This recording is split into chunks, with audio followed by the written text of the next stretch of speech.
this month in Southwest Florida has been great. We've got another beautiful day for walking on the beach or watching baseball from the CenturyLink Sports Complex, specifically Hammond Stadium in Fort Myers. Grapefruit League play between the Tampa Bay Rays and Minnesota Twins. And we welcome you once again to Fort Myers for our final spring training telecast. Dick Bramer along with Bert Blyleven.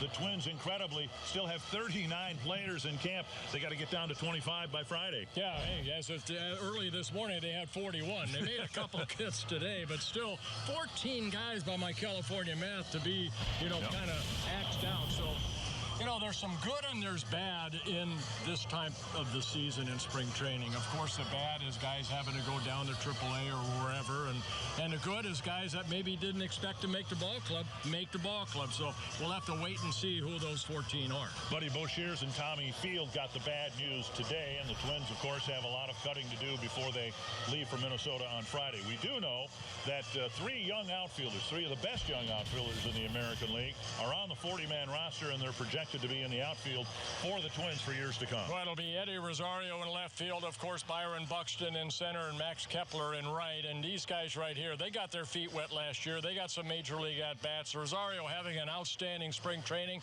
Buxton's been moved around the lineup, and Max Kepler still looking for that perfect swing. But these three guys, part of the future for the Twins. And the future begins Monday at Target Field, the start of the 2017 season. Twins have a little work to conduct yet here, both roster-wise, and they'd like to get some at-bats and some innings pitched out of some pitchers they hope to take a look at. We'll be back with the first pitch between the Rays and Twins in a moment.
Spring afternoon. Temperatures expected to climb into the upper 80s here today. Humidity's got to be up there as well, but Twins are going to enjoy this because it probably won't be this warm Monday when they open the regular season at Target Field.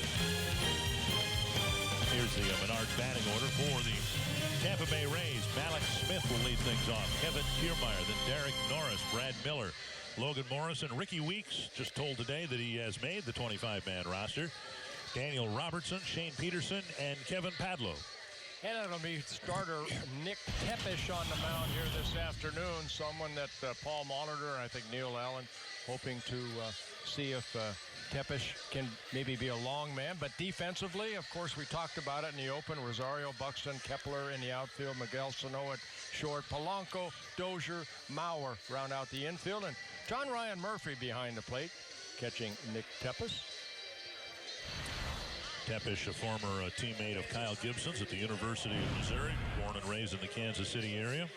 And as you see there, he's not had the best of springs as he hopes to hang on to a spot in what is assumed to be a 12-man pitching staff. Yeah, he signed a minor league contract, so every outing very, very important for Nick. Smith, the leadoff batter, and he takes one in the dirt, ball one.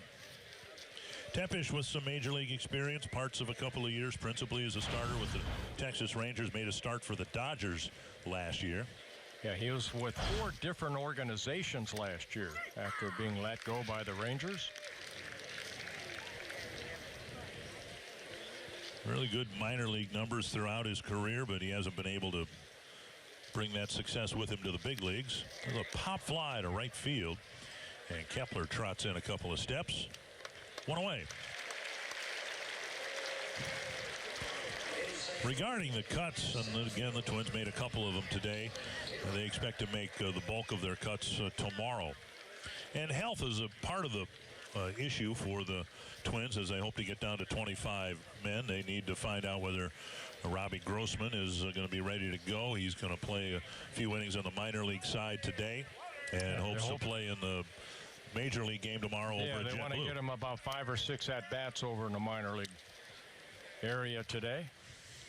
Tomorrow, Paul Molitor said he would hope to have him in the lineup over at JetBlue against the Red Sox, put him in left field, have him run around in the outfield a bit. Foul back, and it's 1-1.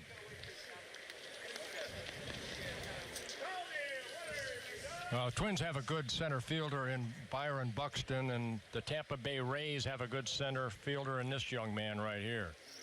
Kiermaier, very, very good center fielder. So much so that they locked him up long term a week and a half ago. Buxton hopes to have a big contract or 2 or 3 ahead of him. 2-1. And now 3-1.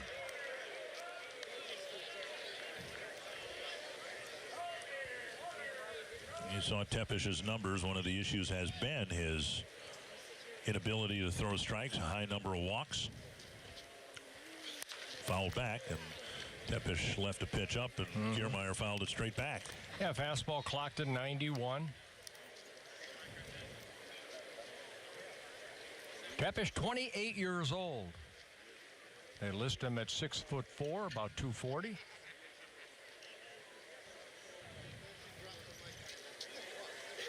And there's a walk. So a man aboard with 1 out here in the first. We've had extraordinary weather, great for preparing a team for baseball. No interruptions at all, and now 85 degrees. It's supposed to stay this way the rest of the week. A little bit of a chance, I guess, for rain on Friday, but then Twins hope by then they'll be in the air on their way to Minnesota. Well, they need some rain here. Hopefully it will come soon. Derek Norris, new, I mean really new to the Rays. Just signed finally a few days ago.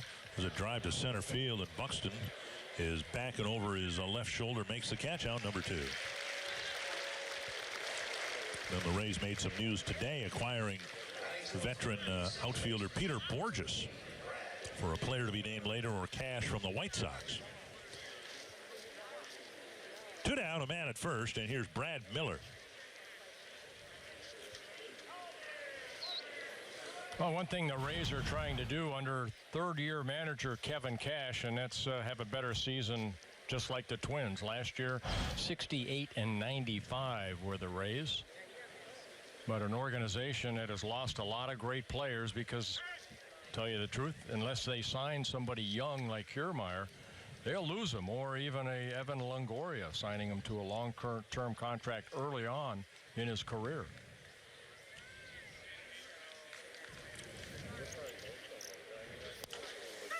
At the knees, a strike.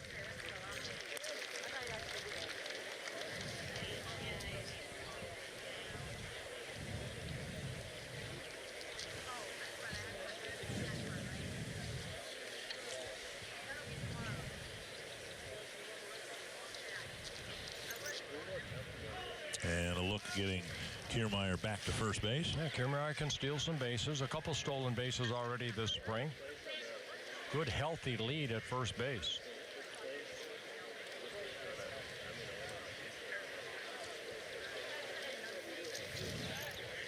And a throw over, he dives back. Tepish, a big guy. 6'4". Mentioned from the Kansas City area. Weighs about 240.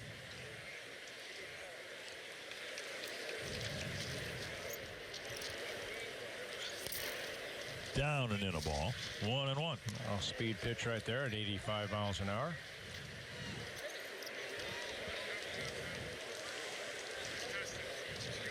Brad Miller slated to be the second open day second baseman for Kevin Cash.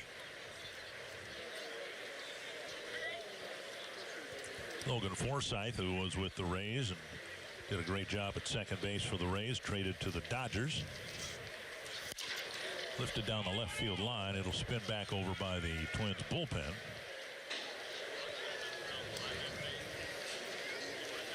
And it is 1-2.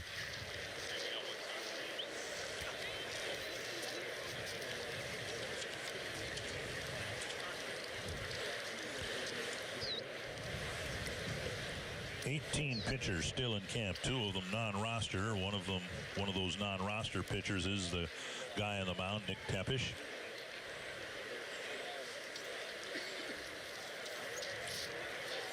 On the ground, and Polanco fires across on target to Mauer. A walk does no damage. Tepish with a clean first inning.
So, as we head to the bottom of the first inning, no score.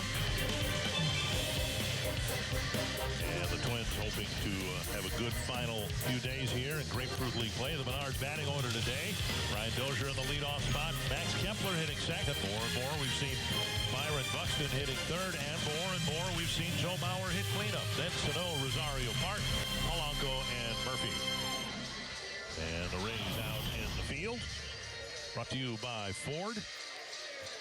Alex Smith in left, Kiermaier in center, and Peterson in right. Padlo, Robertson, Miller, Morrison, the infielders, and the newly acquired Norris behind the plate. Tell us everything we need to know about Chris Archer. Well, Chris Archer had a tough year last year, 9-19, but not to all his fault. He did not get a lot of run support, but this young man right here knows how to pitch. His second start against the Twins this spring, he last pitched against them back on the 16th of the month. Very well, 4 2/3 innings. The opening day starter for the Rays. For the third straight year. He's been the leader of what's been a pretty good pitching staff in recent years, of course. Once David Price left, others have left. James Shields left. Seems like the #1 guy has always been dealt or left through free agency from the Rays, but Archer, at least for the time being, he's still with the Rays. Well, he's been their innings eater over the last couple of years, over 200 innings over the last couple of years. 33 starts last year, just over 201 innings pitched. Driven to right center field, headed towards the gap. Kiermaier can go get it, and he does just that. He goes and gets it. 1 down. Made it look easy. That ball went on left home plate. Looked like it might find the gap, but too much airtime when Kiermaier's out in center field. And that'll bring up Max Kepler.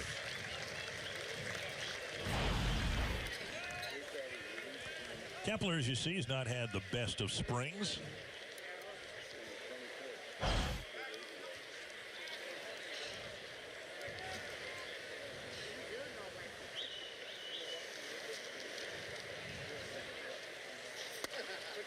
Up and away, ball one. But if it's true, and we were reminded again that it is true, somebody can have, or a team can have a good spring. Doesn't really matter till the regular season starts. Just the opposite of that is also true. You can individually have a bad spring. Backhanded nicely by Robertson, and Kepler retired. You can have a bad spring, and that doesn't matter either once the bell rings. Yeah, he hit the ball sharply right there, but Robertson going to his right, he was shading him up the middle, makes a nice defensive play. Well, the base is empty, and now here is the third place hitter for the Twins. Most of the last week, Byron Buxton. I think we're getting to a point in spring training, Bert, where Paul Molitor's trying to leave people in positions where we might see them next week when the games count. Buxton lifts it foul and out of play. As we talked about the other day, I think a lot of people assumed, and I know I did, that although he hit in the bottom of the order most of the year last year, that eventually Buxton would be a leadoff man. But as spring training has developed, he's played less and less in the leadoff spot and more in the middle of the lineup. That's to left, and Smith will play it on a hop. Buxton, undaunted, will dig for two, and he's in with a stand-up double. So imagine if you're a left fielder and you have a ball like that, you don't want to misplay and have it get behind you, and the guy would get a double. So you play it cautiously, and the guy's still at second base. Yeah, Smith, not the best of route right there. Kind of went to his left, and that ball hit in front of him. And, Buxton's so quick. He did not hesitate as he rounded first base. And with 2 outs, he wants to get in the scoring position. For Buxton, that's his 8th double of the spring. And that will bring up the guy who's hit in the cleanup spot a few times here in the final week and a half of spring training. And talking with Paul Molitor during batting practice today, got the sense that this is where we might see Joe on opening day on Monday.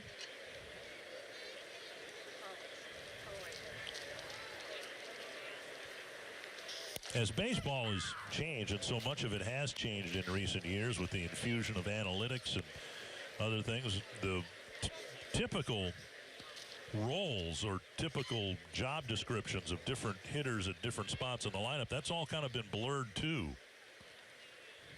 Well, Twins expecting a good year out of Joe. I think we all are.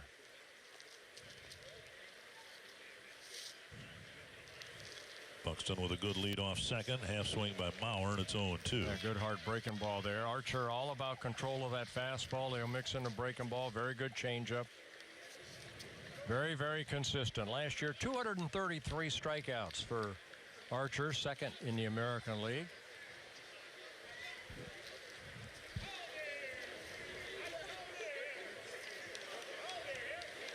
Two strikes to Mauer.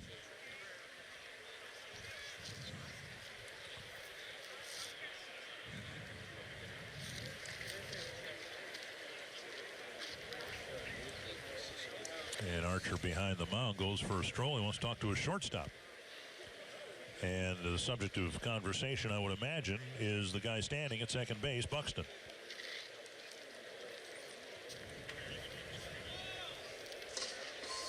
With a left-handed hitter up there, Miller has to play in short right field or on the edge of the grass. So it is the shortstop Robertson's job to try to keep Buxton close. Good percentage for Buxton, given that he spent a good chunk of the year, of course, at AAA. Just 10 successful steals. Well, look for the daylight as far as the shortstop opening up the glove. He's right behind Buxton right now. Maybe something Archer wants to work on in spring training.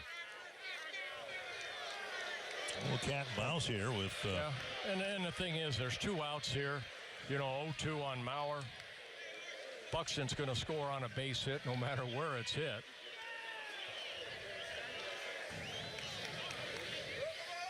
Let's see if they put on a play. No, Robertson goes back. And Mauer strikes out. Buxton left at second base. And we have a scoreless first inning.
After one, and coming up on Monday, of course, the season and home opener, and tickets for the opener against the Royals are still available.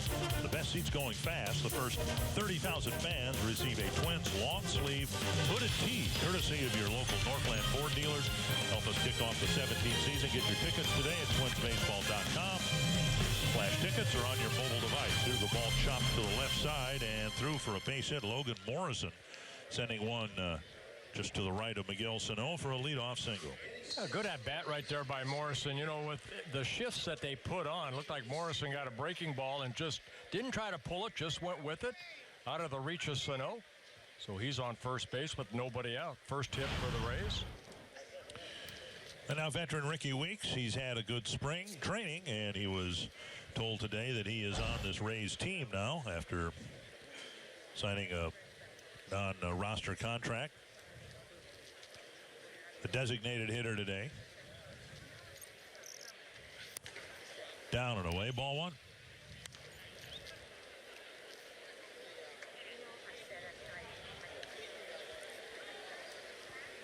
Yeah, Weeks has 3 home runs this spring. He's driven in 10, hitting .286.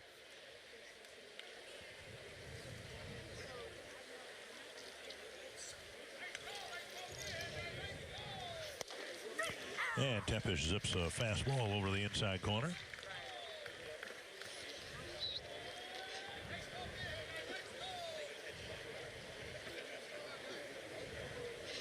Weeks, a long-time Milwaukee Brewer.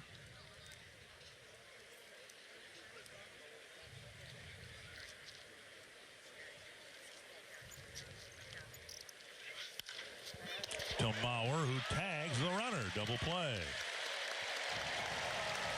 So Morrison goes to the opposite field to get a ground ball single. Weeks slashes a liner to Mauer, and it turns into a double play. Yeah, sometimes as a base runner, you're kind of stuck in no man's land. You see Morris jumping off the bag. The ball hit sharply to Joe, and Joe making a tag for the double play. And that'll bring up Robertson.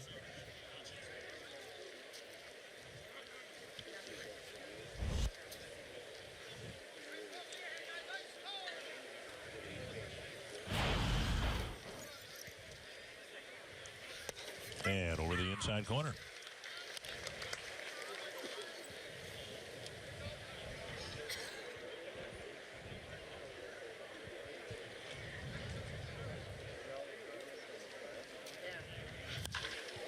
Hooked foul. Over by the Twins bullpen.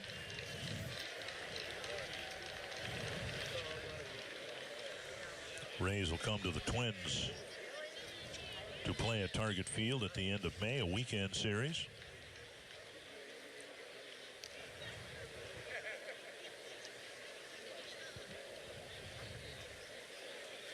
Twins will go there early in September. Toward the hole and through. Another ground ball base hit. And Robertson takes a big turn but holds up there. 2-out single, and that'll bring up Shane Peterson. Batting eighth, the right fielder, number 65, Shane Peterson.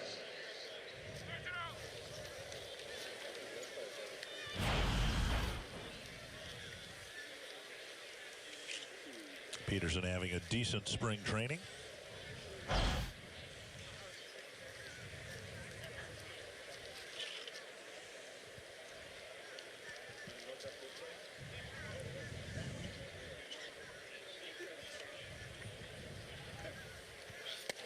Check swing, outside ball one. Twins 16-13-2. Tampa Bay 11-15-3, although they've been winless in their last 7 games. Rays have really struggled in the field. They've committed 40 errors in their 29 games. It's kind of what the Orioles did last year. They had a poor spring training, kicked the ball around a lot in the field, and then there they were at the end of the season in the playoffs. That's the hope for the Rays, that trying to sort some things out, getting some people comfortable in some positions, and that when the real season starts, they'll play better baseball. 2-0 to Peterson. And Mauer knocks it down, goes to the bag. Tepish getting the ball hit on the ground here, at least in the second inning. Couple of hits, but no damage done. Still no score.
After an inning and a half, group outings at Target Field are a great way to have fun with your school, your youth sports team, church, and more.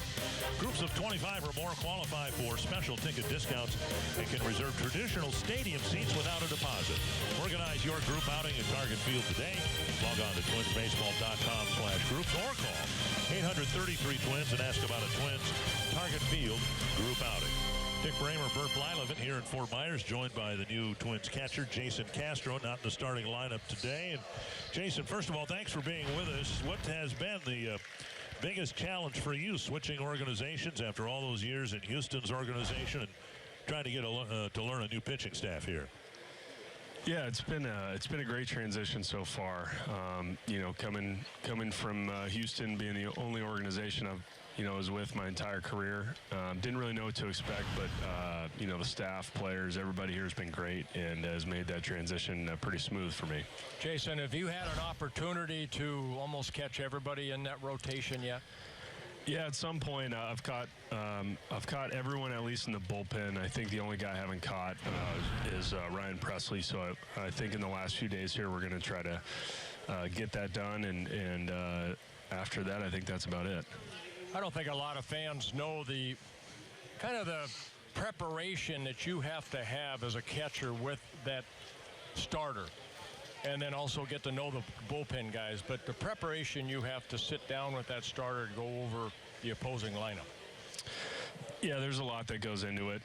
You know, a lot of video, a lot of advanced counter reports, and you know, we have meetings every day. Catchers get together with the starting pitchers and go over whoever's throwing that day, going over, you know, what our game plan is for, you know, our opponents. You mentioned video, and I talked with James Rousen, who's trying to get to learn the Twins hitters. You have to learn the pitchers. Once you signed your contract with the Twins, did you look at video of the guys expected to be on this pitching staff, or did you wait until spring training?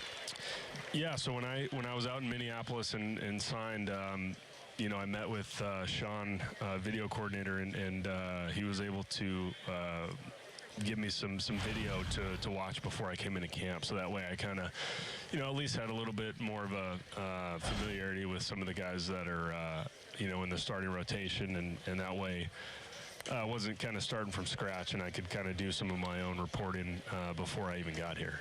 You know what, when you're behind the plate, I know as a former pitcher, and you sit down with your catcher, you go over the lineup, you have a game plan going in, but so many times that scoreboard dictates, you know, maybe how you're going to pitch somebody. But also, if you have a pitcher out there that say, you know, hey, this guy's having a tough time with the ball middle in, but you know that pitcher can't get that in there, are you, I mean, that's sometimes that's the hard part, is it not?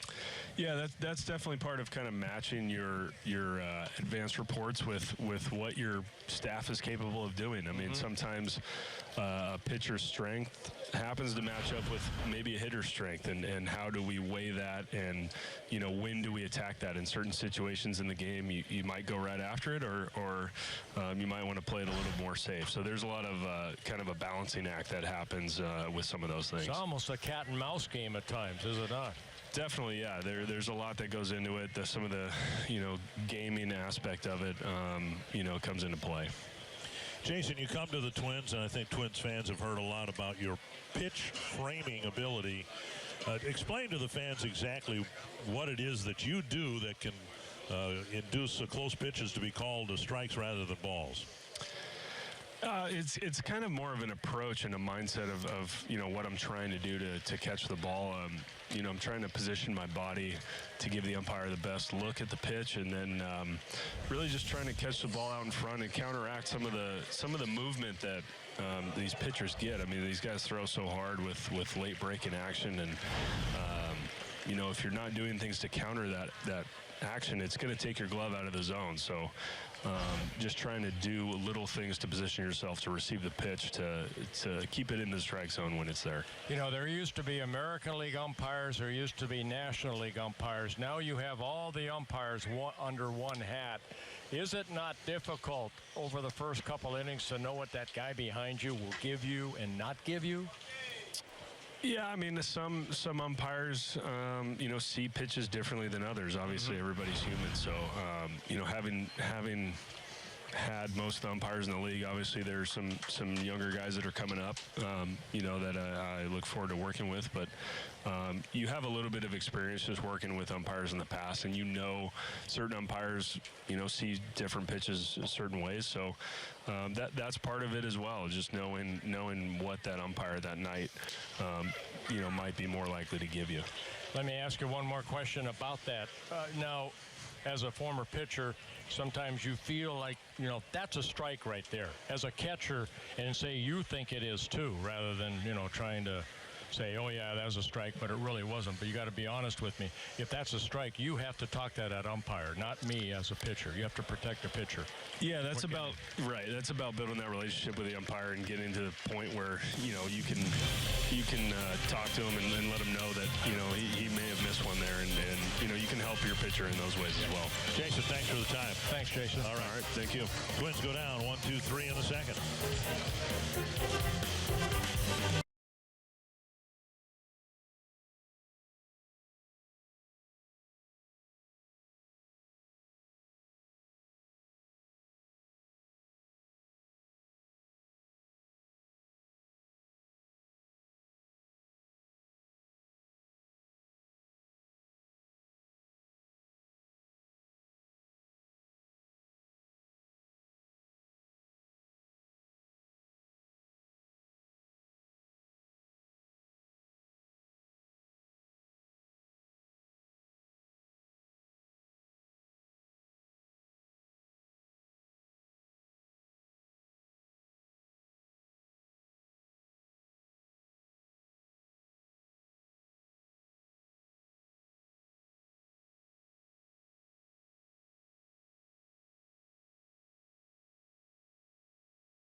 benefits of being a Twins season ticket holder. The Flex plan gives you the flexibility to choose only the games you wish to attend all the way up until the first pitch.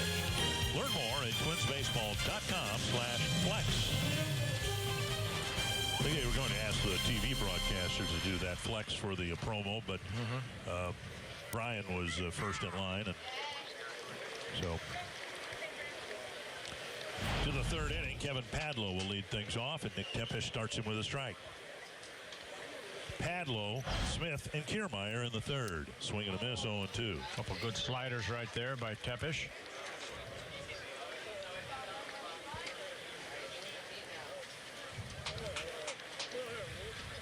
Pitch count very good, 23 after 2 shutout innings for Nick Tepesch. Outside, 1-2. I think they look at Tepesch, even though he's not on the roster, he's still got a chance to make that bullpen, as a guy that can pitch multi-innings out of that bullpen. So many guys are conditioned now to maybe pitch 1 inning, but a guy like Tepesch that's been around the block a little bit, they feel he might fit nicely if a starter is unable to go deep into the ball game where he can throw 2 or 3 innings.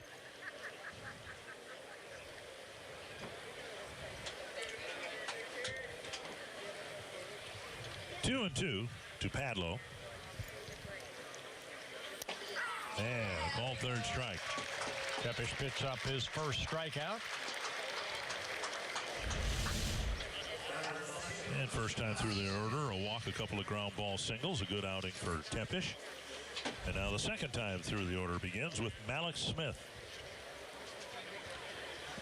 Twins brought in Tepesch, also Ryan Vogelsong, another veteran with substantially more major league innings than Tepesch, but somebody who's, been around and has a lot of experience. Vogelsong about a week ago asked for and got his release as Vogelsong came to camp hoping to be a starting pitcher. And the Twins' options, even with Trevor May being lost for the season with Tommy John surgery, the Twins' options appear to be right now Adalberto Mejia and Tyler Duffy. Both players whose ceiling is a little bit higher than Vogelsong's at this point. All right, look at Tepesch out there. I think of Carl Pavano. He's kind of built like Pavano a little bit. Same type of delivery, fastball. Got to rely on control of that fastball, the sharp breaking ball, an off-speed pitch. 1-1 to Smith.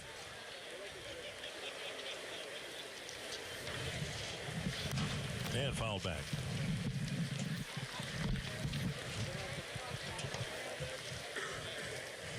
One of the areas that Derek Falvey and Thad Levine worked on was trying to establish more depth behind whoever leaves here on Friday. Players that might start the season in Rochester, but as has been well established over the years, and more so last year than any other year, you start the year in Rochester, you stand a really, really good chance of being in the major leagues at some point that season. Well, you mentioned, in our previous show, a couple of days ago, 29 pitchers used last year. Swing and a miss, and Tepesch has a couple of strikeouts here to start the third inning. The 2-2 pitch, the 1-2 pitch, good breaking ball. It went straight down, and Smith stayed off of it, but then chased a high fastball.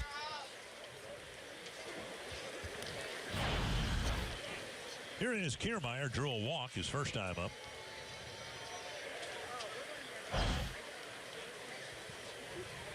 Kiermaier with that open stance, and then will step toward the pitcher with that kick. Lazy fly to left, and Rosario drifts back a few steps, puts it away, and a 1-2-3 third for Nick Tepesch.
much happening so far here this afternoon, but you can follow Twins baseball live all season long with the MLB.com @MAT mobile app. Stay connected to the game's best players all season long with Game Day, live game video highlights, radio broadcasts, stats, news, and more. Download MLB.com @MAT today, your #1 app for live baseball. Dick and Bert with you from Fort Myers, bottom of the third. And it will be Jorge Polanco leading things off for the Twins. And the Rays go into a pull shift for Polanco, which is a bit surprising. I don't picture him from either side of the plate being so much a pull hitter. Showing bunt right there. Takes a strike. Polanco, then John Ryan Murphy and Brian Dozier in the third.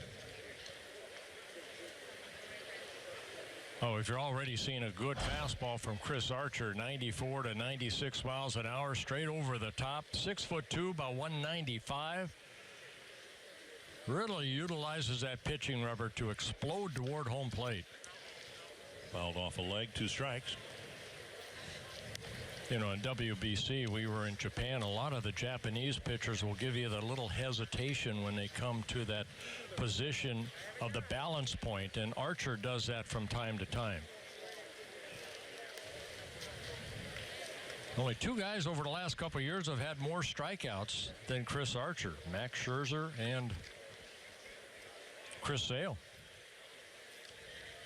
So he's a strikeout pitcher. He already has 3.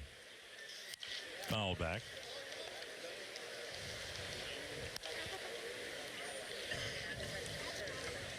Well, the Rays have always developed really good pitchers. Archer, Price, James Shields.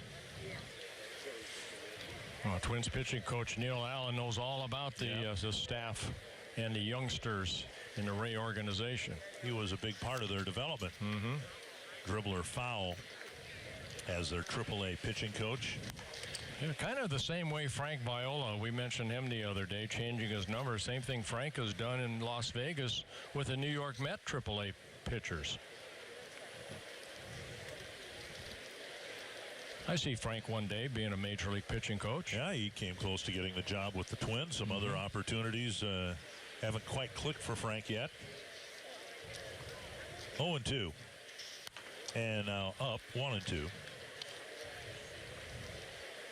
And it looks like a nice, that last one clocked at 96 miles an hour. It's nice and easy, too. It's not real forceful, other than the lower part of his body. Good whip in that arm. Driven to center. Kiermaier backpedals, fighting the sun a little bit, makes the catch, 1 away.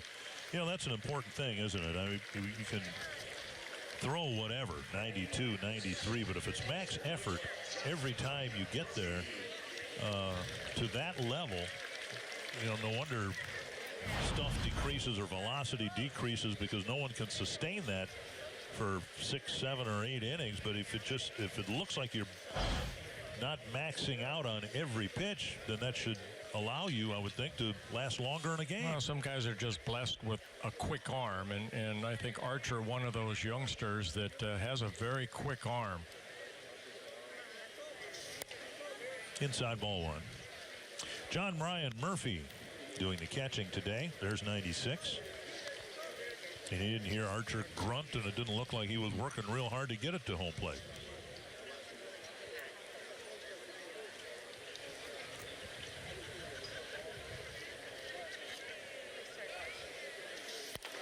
Down and away, 2-0.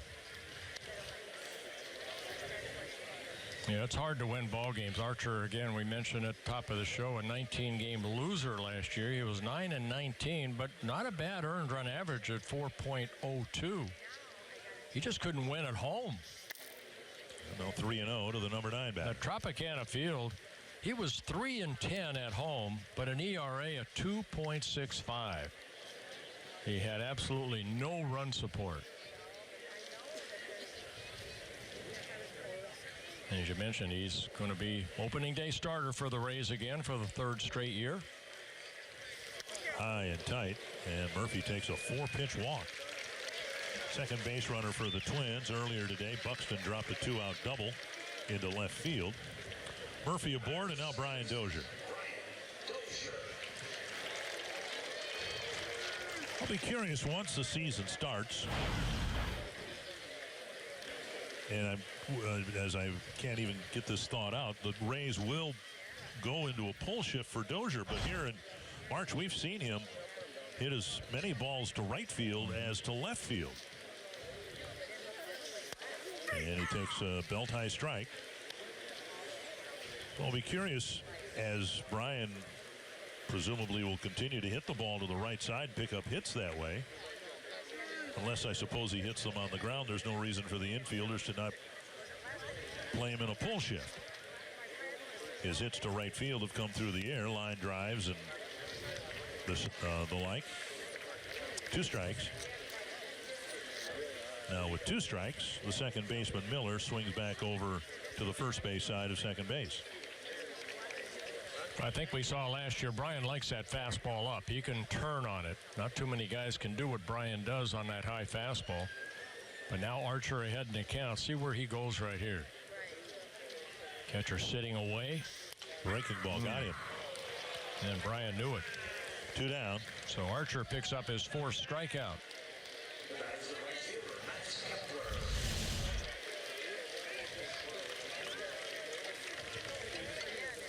The 2 down, Kepler at the plate, and Murphy still at first.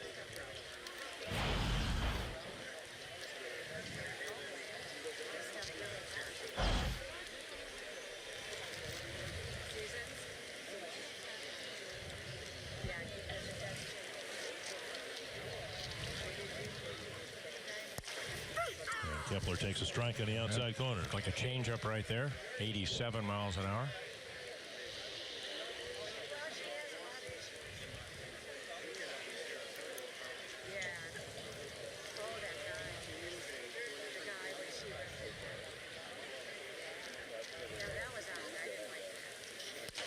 And off the plate, 1-1.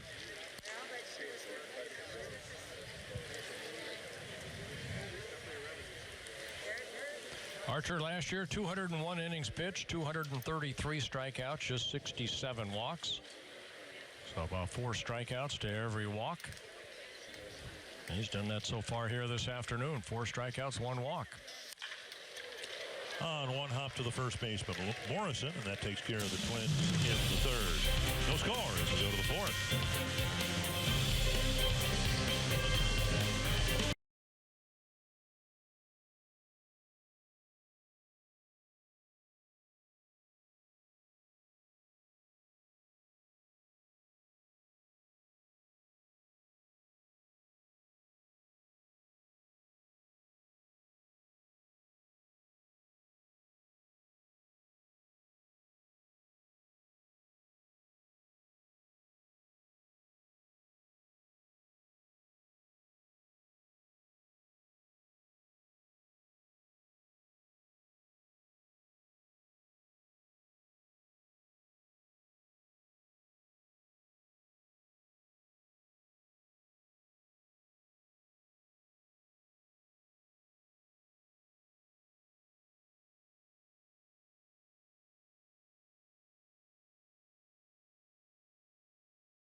No score as we go to the 4th inning, and Fox Sports Supports is proud to team up with National Alliance on Mental Illness and their commitment to improving the lives of families and those living with mental illness. Learn more about how to be stigma-free. Visit foxsportssupports.com. A couple more games down here after today, and then the Twins will close out the spring training part of the schedule against their AAA roster here on Friday, and then head to Minnesota. It'll be a workout over the weekend. And then a 3 o'clock start, and the 2017 season officially gets underway on Monday. Derek Norris will lead things off in the 4th for the Rays. He'll be followed by Brad Miller and Logan Morrison.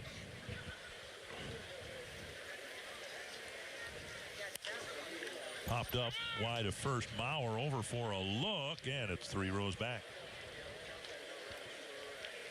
1 strike. Little surprised it took Morris this long to sign with somebody. I mean, the need of catchers. You mentioned earlier, Dick, about, you know, the lack of good quality catchers. You know, he came up with the Oakland A's, had a couple good years, last couple years with the Padres. His job will be to catch the bulk of the games until Wilson Ramos is healthy after Ramos's knee injury. Down and away. 1-1. Yeah, he did not have a good year last year with the Padres. Hit only 186 in 125 games. Did hit 14 home runs. To the right side, past a leaping Dozier, a leadoff single in the 4th. And Norris is aboard with a leadoff single. Second leadoff hit for the Rays, and now Brad Miller.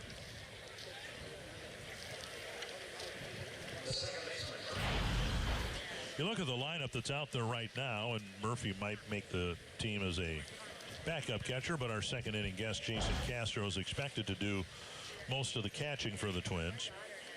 And then the backup catcher will be either Chris Jimenez or Murphy, one would think. But what you see out there in the field, away from, well, in fair territory, minus the pitcher, is what we would expect to see for most of the season. And there's no issue, I don't think, with defensively the right side of the infield, but some concerns about the left side. Polanco's ability to play short on an everyday basis, and until he proves otherwise, there'll always be lingering questions about Sano and his ability to be a reliable third baseman. But then you look at the outfield. I think the outfield's going to be very entertaining to watch, and right side of the infield should be good. So as this Twins team hopes to improve across the board defensively, I think there's reason for optimism that it'll be a much better defensive club. Well, there's a lot of ceiling for these players, you know, that they're going to get better. The Rosarios, the Buxtons, the Keplers, the Sanos, the Polancos, all young guys. Just hopefully will get 500 at-bats this year and see how they can do. Defensively, I think they'll be fine. 2-1. Fly ball, left center field. Buxton under it for the catch. Norris will retreat to first, 1 down. With the athletic outfield, Buxton in center, Rosario runs well, Kepler runs well. Got a pretty big outfield at Target Field. It'd be nice to think that they'll be able to get to a lot of balls that weren't caught in years past. Of course, that'll help the pitching staff.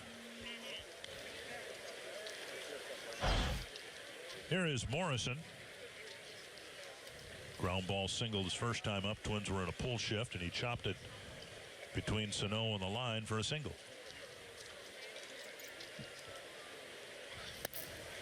Low, ball 1.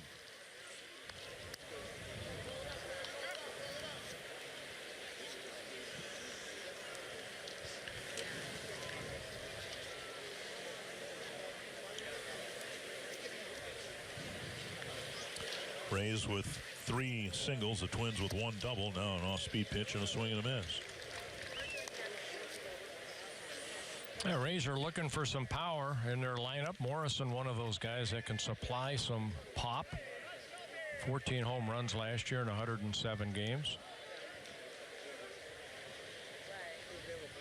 Kobe Rasmus added. He's got some home run power. Evan Longoria. Both those guys not here, but they can create the long ball. And that goes back to what you were saying about Archer, who didn't get much run support. And you get some guys who can jerk the ball over the fence. Might help the pitching staff substantially. Mauer with another line drive, and he'll turn another one into a double play. It was Weeks in the second inning, and now Morrison here in the fourth. A blistering liner turned into a double play. No scores. We go to the bottom of the fourth.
Scoring as we go to the bottom of the fourth inning. Twins fans, you can stream games live on your mobile device with Fox Sports Go all season long. Download the app and take Fox Sports North and Twins baseball with you wherever you go.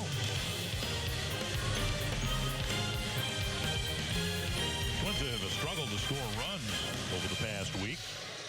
Just one run last night on a Sano home run, couple runs the game before that, 3 the game before that. 5 runs here on the 24th, but all 5 of those came in one inning. And now Danny Farquhar will come in as Chris Archer is out of the game. Twins won't get any break in velocity from Archer to Farquhar because Farquhar throws pretty hard too. And it'll be Byron Buxton, Joe Mauer, and Miguel Sano to face Farquhar.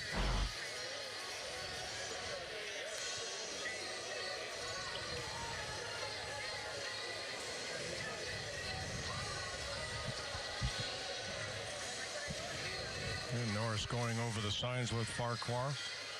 Yeah, Norris just signed a few days ago, so in all likelihood, this is the first time he's had a chance to catch Farquhar in a game.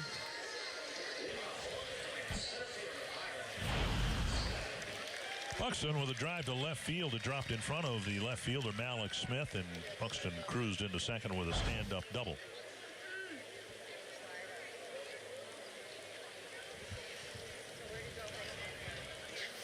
Down and away, ball 1. 3, 4, and 5 batters, Buxton, Mauer, and Sano.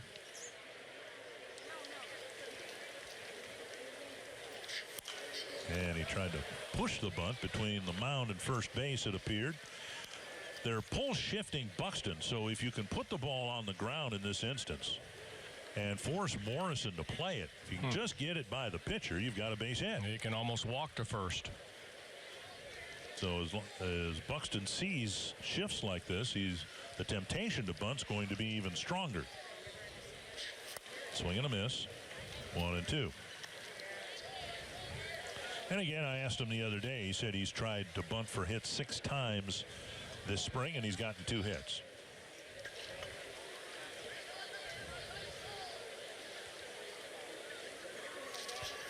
Hook foul. Hit hard, but foul.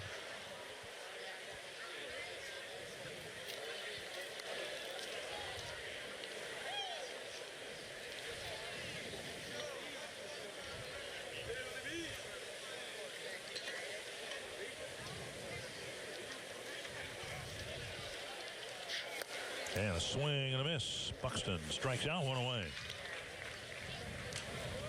That'll bring up Mauer. Bauer struck out his first time up with Buxton at second and 2 away.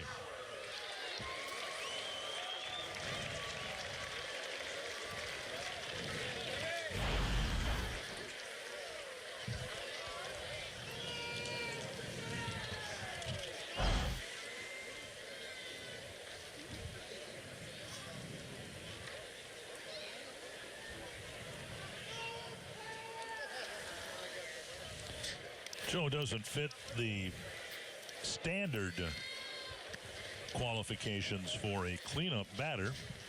He hit just 11 home runs last year, but let's consider the word just, because he typically has hit 10, 11.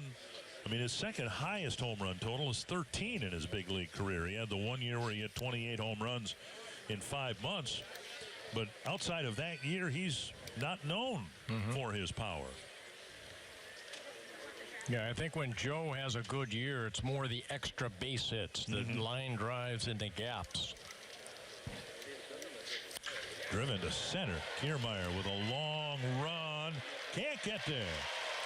And if he can't catch it, no one can catch it. Bauer into second with a 1-out. Yeah, they were shading Joe a little bit toward the left center, and Kiermaier and his speed could not catch up to that ball. Hit very sharply by Joe. So there's a double right there for Joe, just his second double of the spring. And he gets to second base with 1 out. That's an exhibition game in the regular season. We might have seen Kiermaier lay out for that ball and see if he could try to make a diving catch. A 1-out double, and now Miguel Sano. Sano hit a home run in last night's game in Sarasota. The only run the Twins scored in the game last night.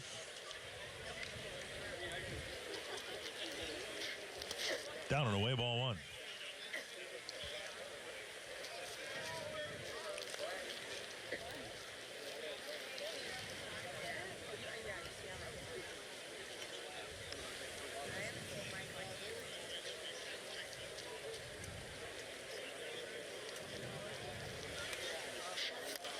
Good changeup right there.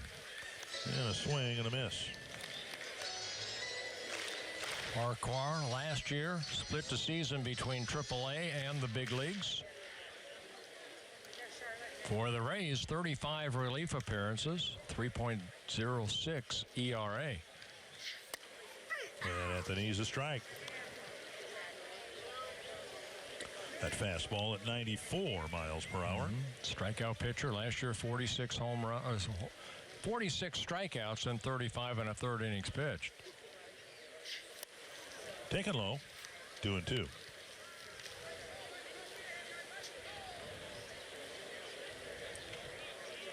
Almost looks like a split finger he uses as a changeup compared to that fastball.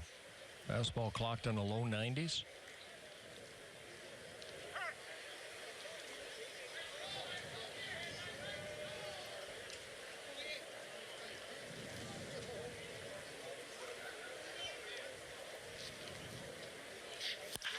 Hit hard on 2 hops to Padlo.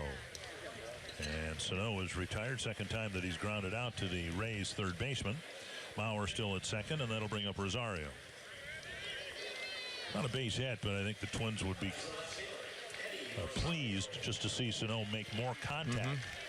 You just, guy's powerful hitter. He may hit 35 home runs and drive in 100, but you still want contact. You don't want your big bat in the middle of the lineup to strike out half the time. Well, I know he's looking to hit 50 home runs this year, but again, I think Sano is, and this is just me talking, he's going to be better when he starts hitting that line drive more up the middle than he is trying to pull the ball. Just, to me, I know it's early, spring training. It just looks very, very pull happy. Tapped up the line foul. That's why I was interested to see Tampa Bay's outfield during the Sano at bat. They had Kiermaier actually over in right center field. So something in their scouting reports suggests that he can hit the ball or will hit the ball to the opposite field. 1 strike to Rosario. Went down swinging his first time up.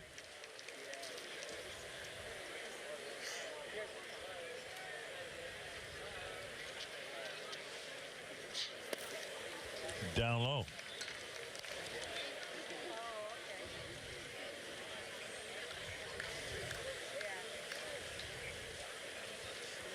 For Eddie Rosario, he uses the whole field. Foul over the screen. 1-2.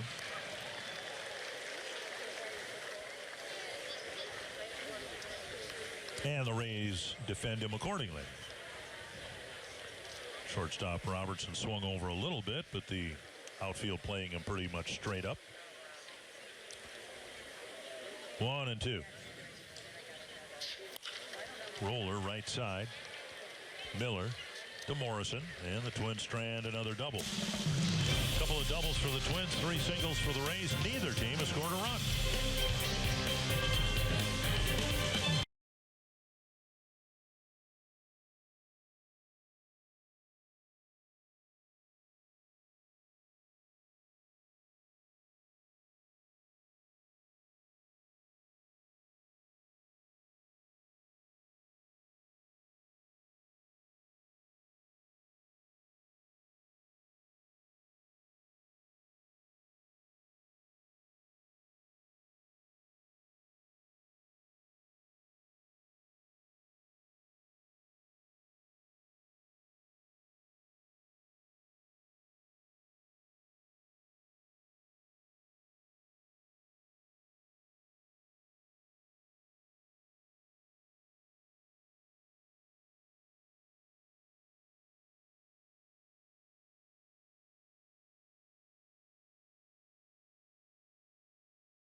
No score yet in the ball game. And we will take a look at keys to the season for the Twins as they hope to obviously have a much better year than they did in 06. Brought to you by Toyota. And I think, as we all know, it comes down to starting pitching. Starters have to keep the club in the ball game.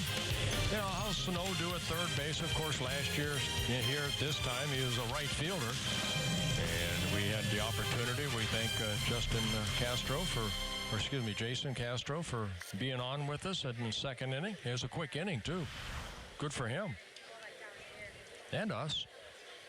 And if the Twins have a better year than 06, that would be wonderful because they won the division in 2006. Want a better year than 2016, that's to be sure. New pitcher for the Twins, Justin Haley. Yeah, Justin Haley. This is his 9th appearance in an A game. Nice job by Nick Tepesh. 4 shutout innings. Weeks lifts one to left, retreating as Rosario, still short of the track, hauls it in 1 down. You know, we talked about Tepesh, one of those guys out of that bullpen that could throw multi-innings, and that's kind of the same thing for Justin Haley.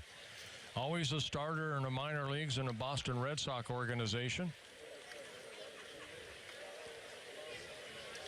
As a Rule 5 pickup, the Twins need to keep him or offer him back to the Red Sox for half the purchase price of $50,000, which is, according to your California. That's almost like 25, I think, isn't it? I'm surprised those numbers haven't changed. I think those numbers have been the same, 50 and 25, since I've been doing games going back a long time. Swing and a miss. Could change up there. It just seems very cheap in today's game, doesn't it? If for $50,000 you have a chance to get somebody who might help you, why wouldn't you do it? And for half of that, why wouldn't you take the guy back? But didn't Johan Santana, wasn't he a Rule 5? Yeah. Ryan Presley. 1-2 to Robertson. I mean, it's like penny ante poker now in baseball these days. You're talking 50 grand to 25 grand. Let's Let's make it like you want to up yeah, the ante? That's easy for me. It's not my money, right? $500,000 and 250. Just Whoa. double. Put an extra. Move the decimal point over a little bit. You know what's good about that is it gives guys like Justin Haley an opportunity to make a new ball club. Fastball in right there, fouled off, and you don't know what you're going to get.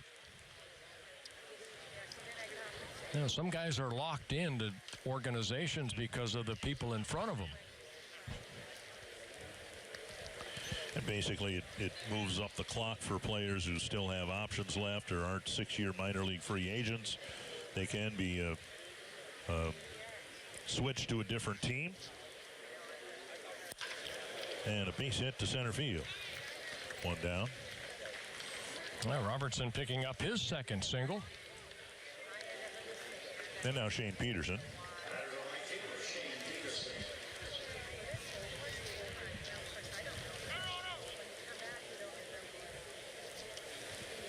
Peterson with a ground ball to Mauer his first time up. 4 hits for the Rays. All of them singles. Tepesh walked 1 man in his 4 innings of work.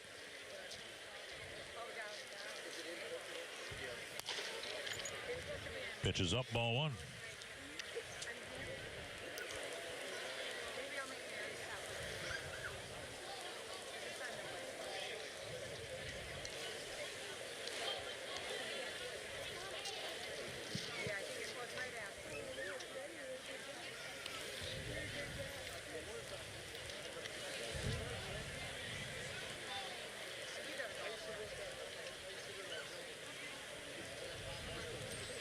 Haley last year started in Double-A for the Boston Red Sox organization, then moved up to Triple-A. Higher and out to the mound is Murphy. Try to get him back down in that strike zone. Twins tomorrow go across the way over to JetBlue, take on the Red Sox. Then they go up to Port Charlotte to take on the Rays. And then Friday, as we said, they'll take on their Rochester roster.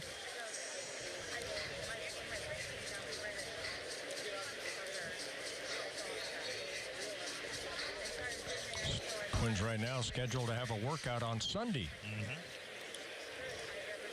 Getting ready for opening day on the 3rd. Monday. The equipment truck and left today. Big swing. That's what I feel odd is that 39 guys left on that 25-man roster. That means 14 individuals probably put some stuff on that truck. Well, the Twins have talked about leaving even Phil Hughes down here to pitch Saturday after the team goes, because he right now is in line to be the 4th starter, and whoever is crowned the 5th starter would start on Sunday and then come to Minnesota. So, players can go back and forth, but you're right, the luggage and equipment and whatever family items. Well, and some of the cars were shipped up there too yesterday.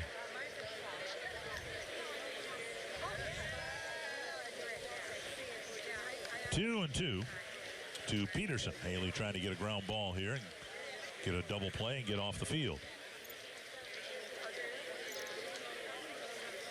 There's the ground ball. There we go. Good call. Double play. And the Twins come off the field. Give me 5 numbers real quick.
No score going to the bottom of the 5th inning. And for in-depth Twins coverage all spring and summer long, you can go to foxsportsnorth.com. If you were following them on Twitter this week, you would have found out that Kathy Viola announced to the world that Frank will be switching his number from 16 to 34 in honor of Kirby Puckett.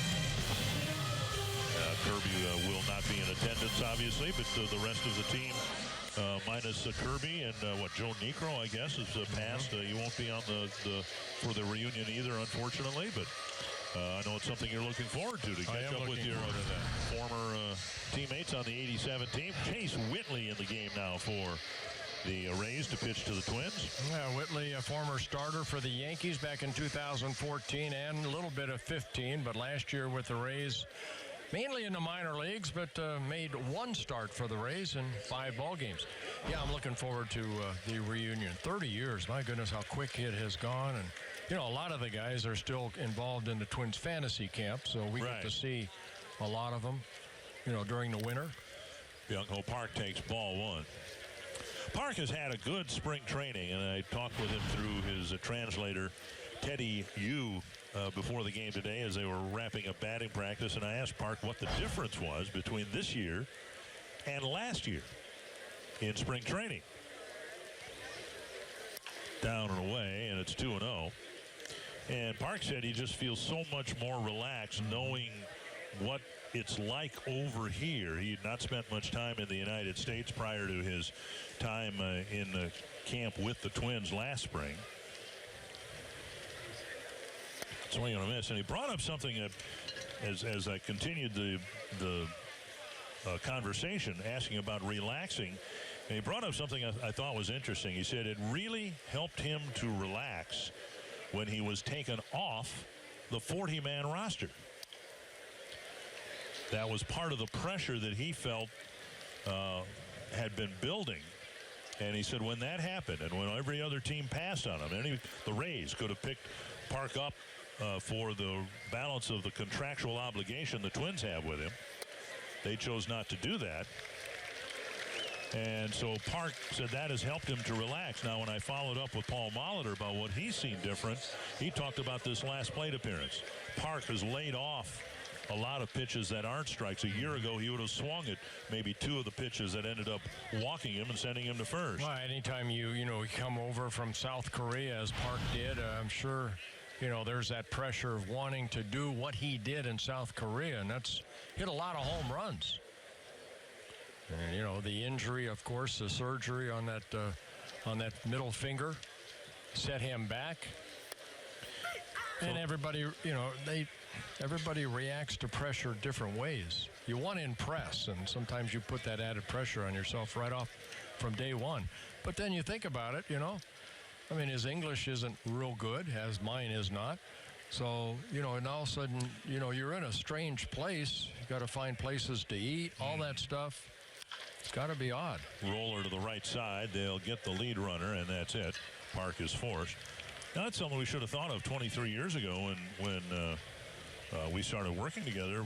Do you think life would have been any different if we'd have had a translator for Probably you? Probably would have helped, yes.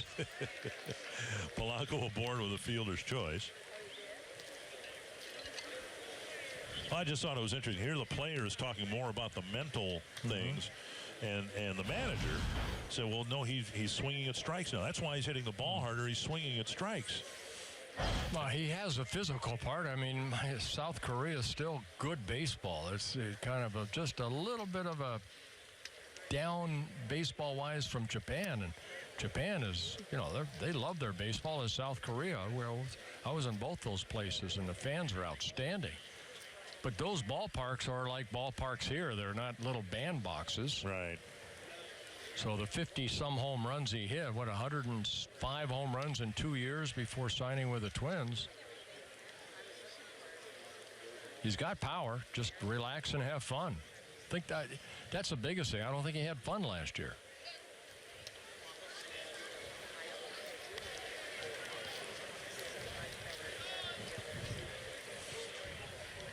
Well, Polanco has 1 stolen base in 2 attempts. Trying to get a read off of Whitley out there on the mound.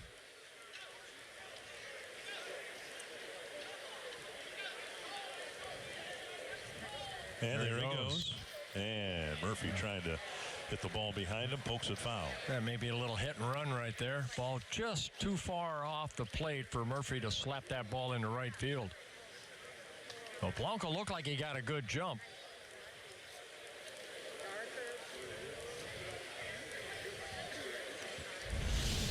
Watch Polanco right there take off. And he looks in, so definitely a hit and run. 2 strikes now to Murphy. Twins trying to take advantage of the leadoff walk.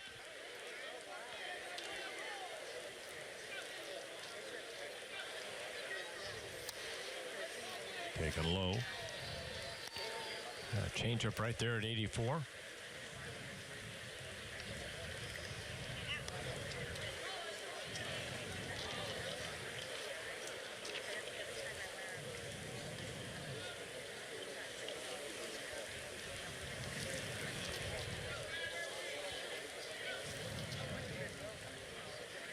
And a look back. I see Jim Hickey down there with a clipboard, the pitching coach for Kevin Cash. He's done a good job with a lot of these young pitchers. He's resurrected a lot of pitchers over the years that have come to Tampa, kind of wanting an opportunity to pitch, and they did, and they left. Polanco goes, pitch out. Norris's throw in time to get him. A one-hop throw.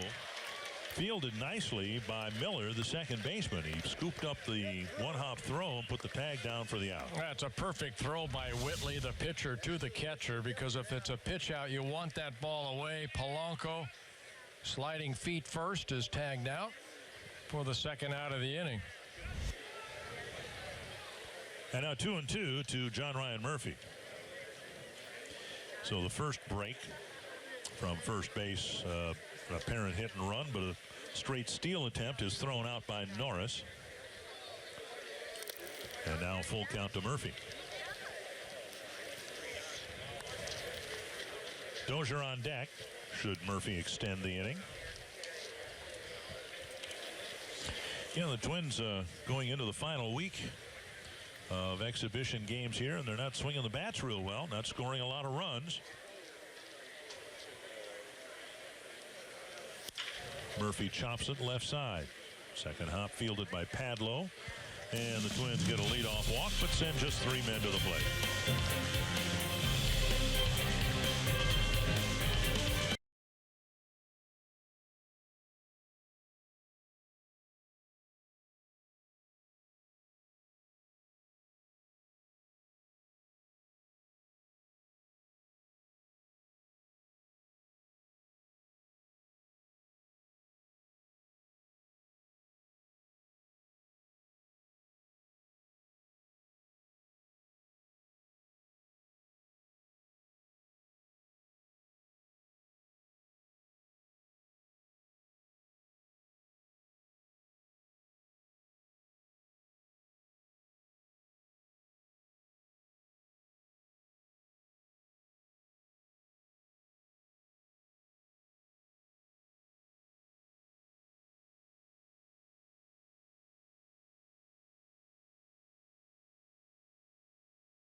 Down to the bottom of that lemonade. No score as we go to the 6th inning in our Sanford Health Injury Report. Twins have had a healthy camp except for Trevor May, who early in camp had his elbow blowout. He had the Tommy John surgery. He won't pitch for the Twins this year. I thought it was interesting talking with the Twins training staff about May. The Tommy John surgery is a transplant of a ligament from a different part of your body to the elbow. And in most cases, it's taken from the glove side wrist. But in Trevor's case, he didn't have that ligament. Some people do, some people don't. So they took a ligament, part of one, out of Trevor's knee. So I asked the trainers today, well, what didn't that weaken the knee? And they said, well, no, this particular ligament regenerates. They gave me the name, but of course I didn't have a, pad and pencil with me. I didn't write it down, and I've got no way of recalling that at this point in my life. But it was a, funny sounding name for a ligament, but it regenerates. So there's a ball chopped towards short. Polanco has a play, one away. By the time Trevor's arm is ready to start using it again, that ligament will regenerate. That's nice when body parts do that. Livers do that. And it's just a doggone shame that brain cells don't. Wouldn't that be nice if brain cells regenerated? What'd you say? All right, I talked to Trevor yesterday. He was kind of packing up, getting ready to go back home to Seattle area. That's not much he can do. He's going to join the Twins and come to Minnesota in about a month or so. Not much you can do other than just maybe squeeze a ball in that right hand. That's it. He had that big cast on, or the big metal protective. Really can't do much, and I think Trevor's tweeted about progress of touching your thumb and your pinky finger and your thumb and your ring finger. Yep. And that's how you measure progress at this stage.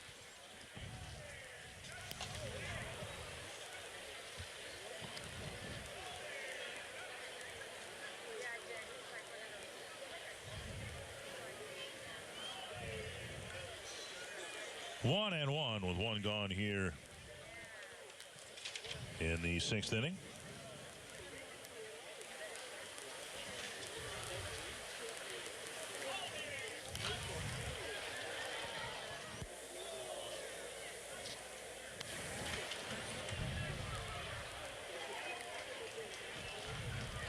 And flared foul. 1-2. Kiermaier will follow.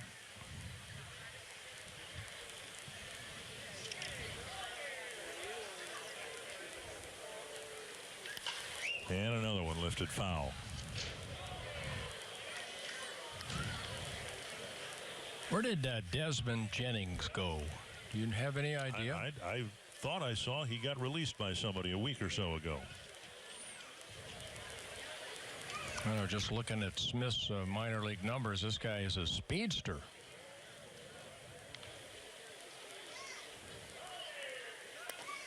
Down and in a ball.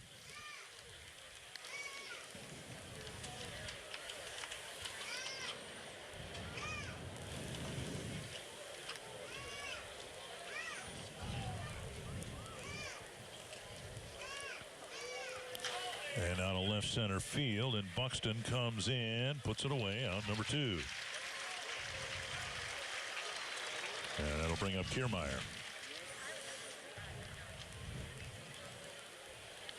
I finally found the page of Smith, but 230 stolen bases, have been caught 60 times, basically in the Atlanta Brave organization and the Padres. So he's a guy that, can't steal first, though. So far, not today. 0 for 3.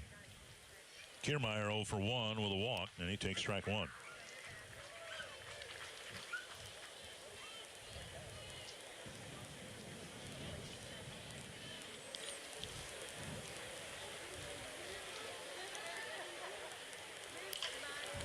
And another flare foul over the third base dugout.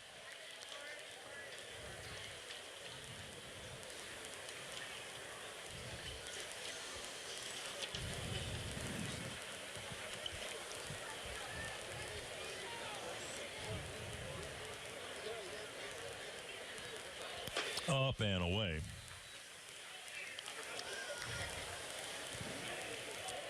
Rays open up their schedule at home against the Yankees next week.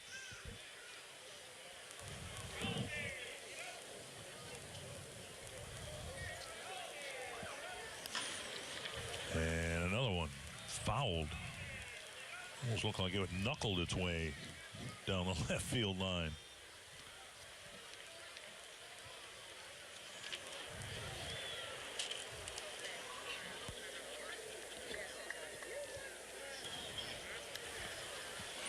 1-2.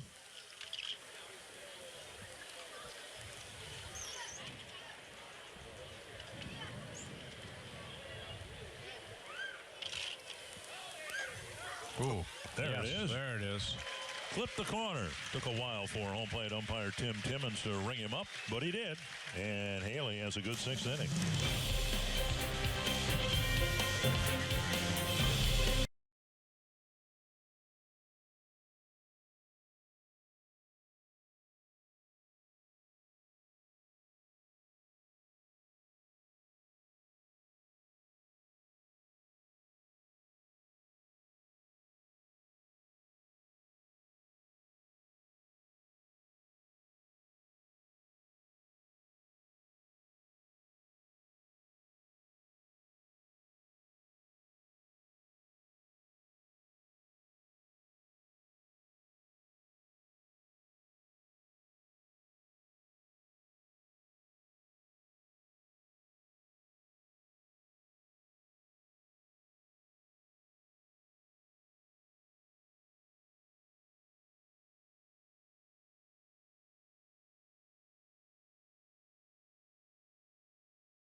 Here today, no scoring so far. We'll head to the bottom of the 6th, but first, every weekday morning, Skip Bayless and Shannon Sharp go head-to-head on the day's hottest sports topics.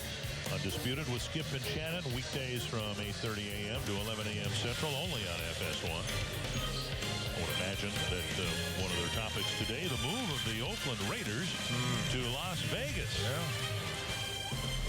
I think the Raiders are going to play a couple more years in Oakland before they build that new stadium. Which will be just a little bit awkward, won't it? Mm-hmm. And my biggest concern, or there's a Dozier with a drive to center, a leadoff hit, is how it will impact the A's. The Raiders apparently left a stadium deal in Oakland that would have included a dual purpose facility that would have accommodated both the Raiders and the A's, and the Raiders wanted no part of it. And where that leaves the A's now, I don't know. Montreal. Yeah, it's going to be interesting to see how the baseball side of that all gets sorted out. Dozier aboard. Here's Max Kepler. Dozier a threat to steal, and there he goes on the very first pitch. And Dozier is safe, but not by much. Norris's throw this time scooped by the shortstop, Robertson, and he was able to put a quick thigh-high tag on Dozier. Yeah, Brian got a good jump right there. One thing that he said he'd like to do is steal more bases. So far, 5 in 6 attempts now for Brian Dozier. So he gets in the scoring position with nobody out. Pull shift on now for Kepler on the left side of the infield is wide open. And Kepler swings through a 1-1.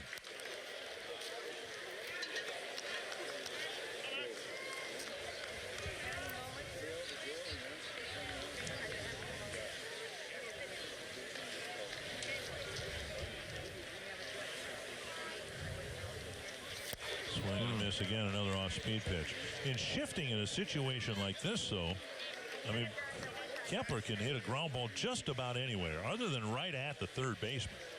And Dozier will be able to move up. If it's hit to Padlow's left, Dozier will still be able to advance. There'll be nobody there to cover the bag. Yeah, just get it by the pitcher on the ground. Yep. A couple off-speed pitches down and away, and one under his chin. It's 2-2.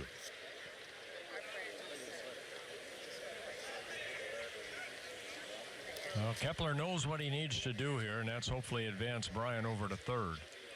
If not, drive him in.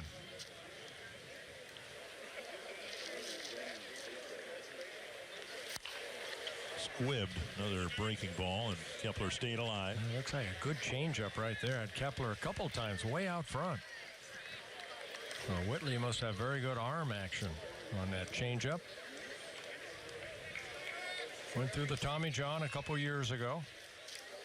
Whitley did.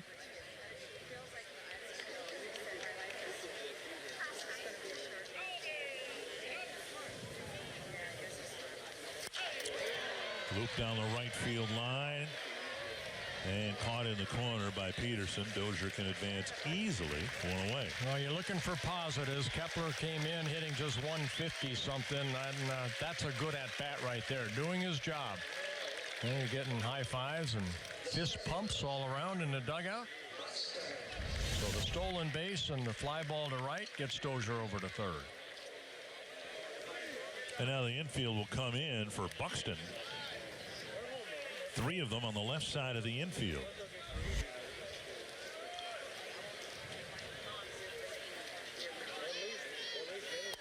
And Buxton takes a strike. And this is an ideal situation for a number 3 hitter. Buxton knows his job here is to get the run in somehow. If you're going to hit third, you need to drive in a run. Fouled back, and now he's behind in the count, 0-2. Yeah, just got underneath that pitch. Probably would have created a fly ball. Instead, it's a foul ball.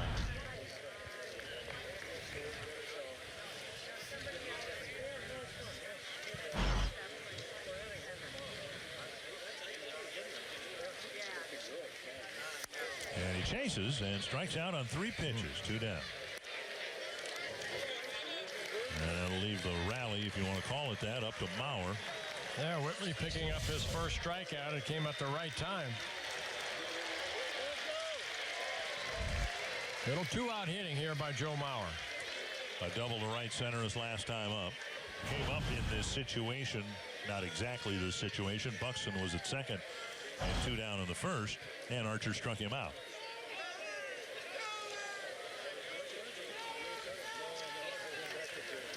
Big lead at third from Dozier, and Mauer takes up and away. Yeah, with Padres, the third baseman playing at deep third base, Brian can almost get about a third of the way toward home plate.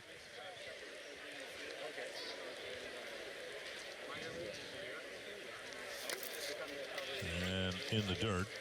So far, they haven't come close to throwing Joe a strike, and with 2 bases open, Sano on deck. We'll see how aggressive they are here on this 2-0 pitch.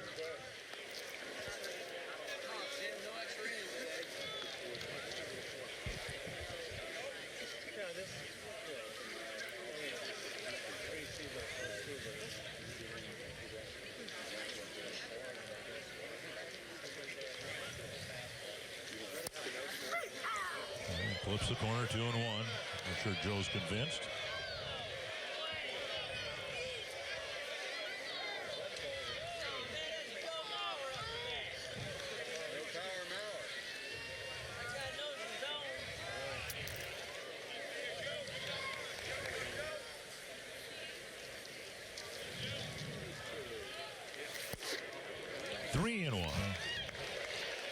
Almost the same pitch right there, but if you're Tim Timmons, you've been standing, what, for an hour and a half, 2 hours already, the umpires?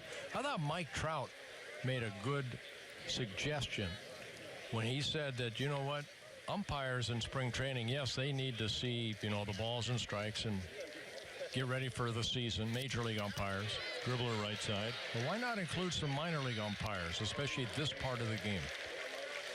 Twins get a leadoff single and a stolen base, but don't score in the 6th.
Pitchers duel here today. No score as we head to the 7th inning. You can join the Twins, Major League Baseball, and new era as we all celebrate opening day by wearing our caps. Make sure to wear your cap on April 3rd. Share a photo on social media. I'll take my selfie here as I did the other day. Ready? Hello. And tune in to all the opening day action April 3rd on ESPN, MLB Network, MLB.com, and especially Fox Sports North. We're going to hit the air at 2 o'clock Central. We're going to have a special 1-hour pregame, then the game, then we're going to have a postgame. It'll be nice to work with our good friends again. Now, you take a lot of selfies, don't you? Not that many. Yeah, you do. I saw it during the winter. You know, I follow you on Twitter, and you take a lot of selfies. I don't think I've ever taken a selfie. Because you don't know how? Or No, I know how. I just... Well, I'm trying to think of the selfies that I took this winter. I took one of splitting wood. Right. There's like blowing 5 or 6 snow, of them, I think. Ice fishing. Mm-hmm. Well, there you go, a handful. Yeah. And you just took one the other day. Now you took another one.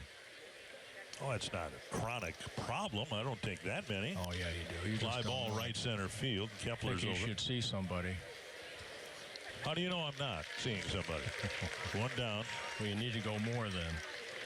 Brad Miller will hit next. Haley's out there for some extended work. Tepish pitched 4 effective innings, and now the 3rd inning for Haley. Yeah, it's almost, I think, between these two pitchers here this afternoon, a little audition on, that bullpen, the spots that they're looking.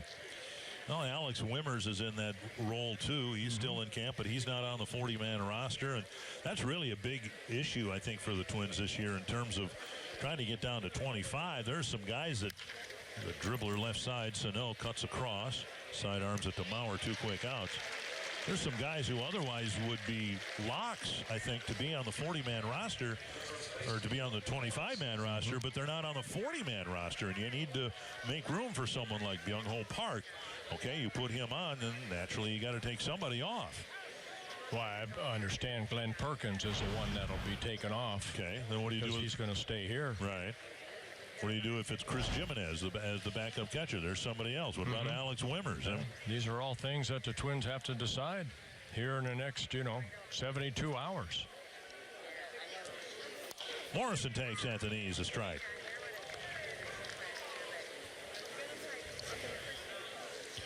Well, the Twins made 2 moves today. Yeah, Buddy Boshears, Tommy Field. That could be Tommy Field. He had a great camp. He had I talked with Paul about Paul Molitor. If you told some of these guys confidentially that they're on the team, he said, I wish I could. It'd be nice to be able to do that from the manager's standpoint, to be able to give somebody some good news, because so far all he's done is given people bad news. And any manager you talk to, this is the toughest time of the year for managers. Guys to come into spring training, you're not, that 28th, 29th guy on a roster, and you're trying to make it, and you're having a good spring. Sometimes you get stuck outside looking in the window. 2-1 to Logan Morrison.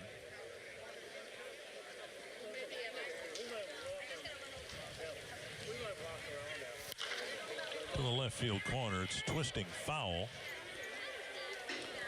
And no play for Rosario.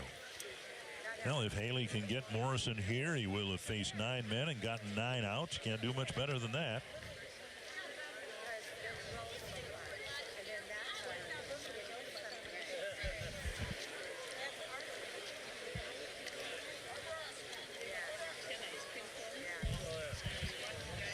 Well, and there's no action in the Twins bullpen, so if he gets through this, he may have one more. Smothered by Murphy. Full count. Weeks on deck. And Kurt Casale, it looks like, is on deck. Now, Haley has no major league experience, but last year between AA and AAA, yeah, a really good year. Combined 13-10, ERA at 3.01 and 146 2/3 innings. Again, mainly a starter in his career. Chopper right side toward the hole and over the glove of Dozier. And it'll be a base hit for Morrison. We've seen Brian make that play many, many times. Yeah, that ball came up, I think, a little bit more than Brian anticipated. So that seeing eye base hit gets Morrison his second hit. And the second hit off of Haley. They've both been grounders, one to the left field side, one to the right field side. Now with 2 down, Kurt Casale will hit for Ricky Weeks, who went 0 for 2.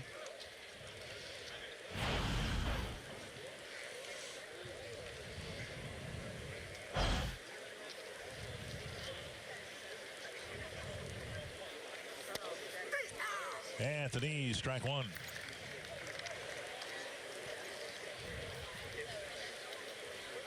Casale looking to make their ball club for the Rays as a catcher. 226 at bats for them last year. He had 186.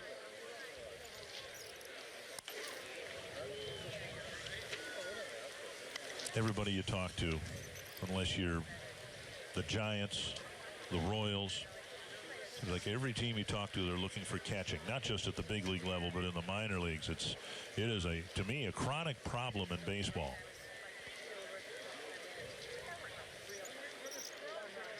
So many catchers, and it's been this way for quite some time. Maurer with a nice backhanded pickup, and Haley covers nicely to end the inning. So many catchers who make it up here are converted to position players from other positions. Bottom of the 7th, still no score.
No score. Twins scoring just 1 run in the ball game last night.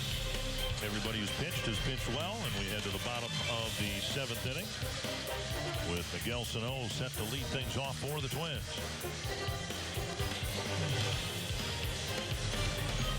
Twins with a couple of doubles. They got a base hit and a stolen base, so a runner at second, nobody out in the bottom of the 6th, but Dozier didn't score. And the 4th pitcher used by Kevin Cash would be Austin Pruitt.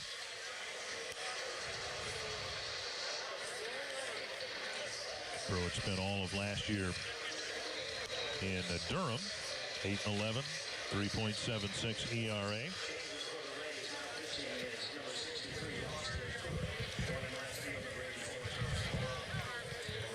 And Sano will lead things off. He's hit a couple of ground balls to the third baseman so far in the ball game.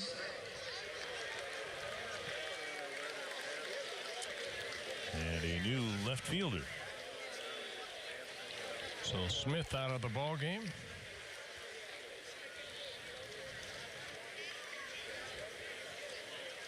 And it's Thomas Malone. Thomas Malone, not Tommy Malone. Not Tommy Malone. Big swing by Sano. Rosario and Park due to follow.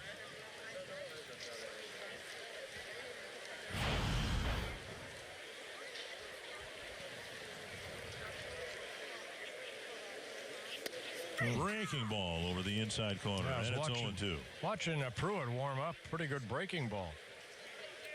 What I saw, 5'10", about 180, 27 years old. Signed by the Rays in 2013. Got a pitch up, fouled straight back. I guess that's in the games I've seen. I've been down here since March 12th. I've seen Sano miss pitches like that. Now it's spring training, so that's not worrisome, I don't think. But Twins hope that when he gets a pitch like that, left up, that he hammers it hard someplace. We've seen swings and misses and fouls straight back. Outside, 1-2.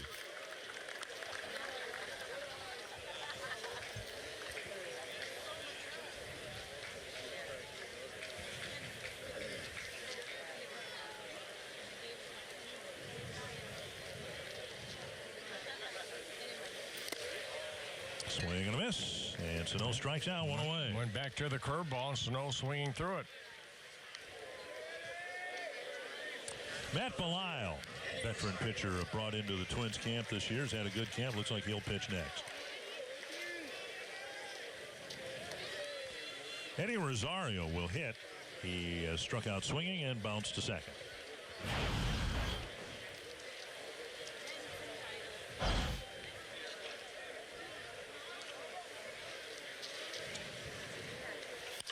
Driven foul over near Matt Belisle.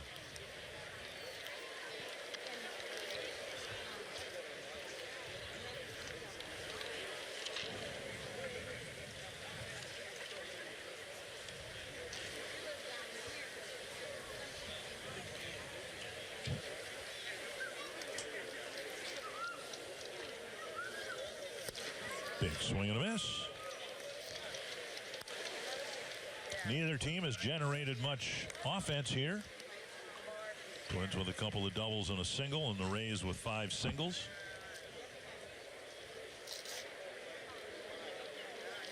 Oh, and 2. Line right at the third baseman, Padlo, 2 down. Yeah, the curveball stayed up. Rosario went with it the other way, but right at the third baseman that was playing almost at shortstop. And now Park. I asked Paul Molitor today where Park was defensively if he does come north with the team. We didn't see really much of him at first base last year before he was sent down. He said he's a little rough around the edges. He's not as fluid at first base as, say, Joe Mauer. I think Joe's established himself as one of the better fielding first basemen now, and Park's not in that league yet, in that category. 1-0. High fly, right center field. Chased by Peterson and Kiermaier. It's gone, a home run. Park to the opposite field. The first run of the game. I think we saw the strength of Byung-Ho Park right there. A fastball up. Remember I said Sano, when he starts hitting that ball up the middle the other way. But a good at-bat by Park, taking that ball the other way into the seats in right center field. So Park hits his 5th home run this spring. Good extension. The Twins take a 1-0 lead. Like all great home run hitters, the balls they hit tend to carry an extra 40 feet from when, say, a Brian Dozier or someone else hits them. They just keep carrying, and that was the case there. We don't have any wind to speak of here today. That was all on Byung-Ho Park, driving it about 6 rows back in right center. Here is Polanco. Still remember the home run he hit, obviously, early in the season last year that went up at target field deep into the catch area and straightaway center field over the batter's eye. Uncommon power. 1-1.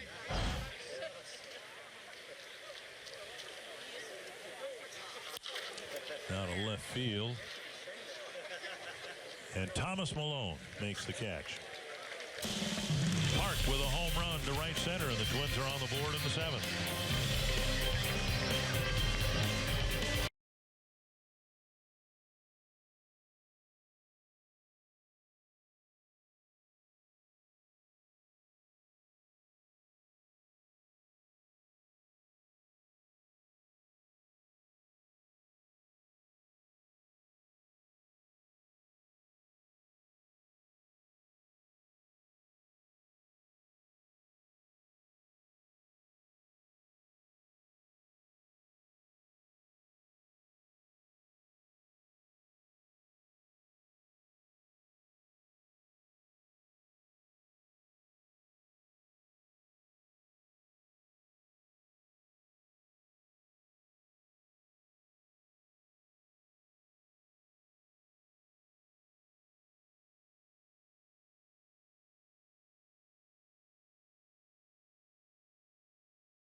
1-0 as we race along to the top of the 8th inning. Partly cloudy skies, temps in the upper 80s. Will be more of the same tomorrow and Thursday, and then two more clouds on Friday. But then the Twins will be coming home to, last time I checked, for opening day, it's supposed to be about 54, 55 degrees at Target Field. And it would be very good to get the new season started. Matt Belisle figures to be a part of the Twins bullpen this year, and he comes in to pitch here in the 8th. Yeah, Matt's been around the block, but 36 years old.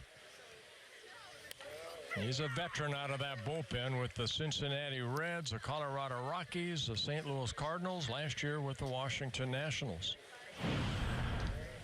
Twins signed him to a 1-year contract.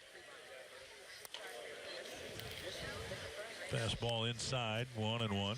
Low 90s fastball. Done a nice job extending his career into his mid-30s, as Bert mentioned, 36. Down and away, 2-1. His entire major league career has been spent in the National League. And so there might be some benefit there. A lot of American League hitters haven't seen Belisle before. There's a strike that covers the inside corner, 2-2. Fastball inside. Always a setup man in his career. Has 5 major league saves. He's appeared in 598 major league games. And looked like a good slider right there. 1 down in the 8th inning. So after the fastball in, he clips the corner down and away, and Robertson swings through it.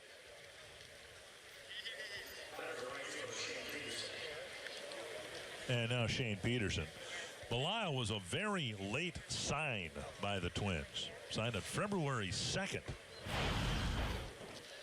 And spring training opened up about a week and a half later. Good slow curveball to get ahead.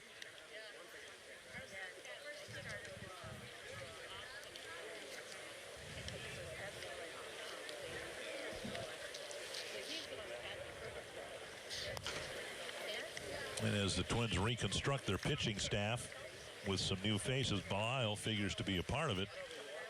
Everything's gone reasonably well here in camp, but one of the big disappointments, other than Trevor May's arm injury, chopper right side, juggled, but Santana recovers and throws to Haig, who's now in at first base. 2 down. One of the big disappointments was J.T. Chagua, who didn't have a good camp, and he had a wide open door, one would think, to win a spot in the Twins bullpen this year if he'd been able to throw strikes, get ahead of hitters, and take a step forward from where he was last year. 2 down. And now Padlo.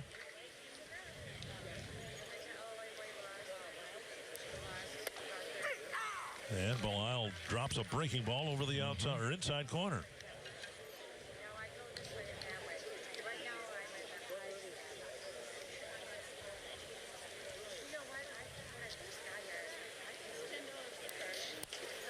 A ball.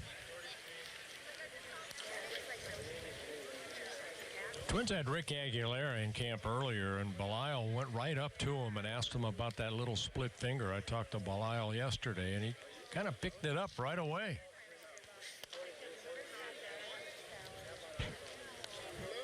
Two and one.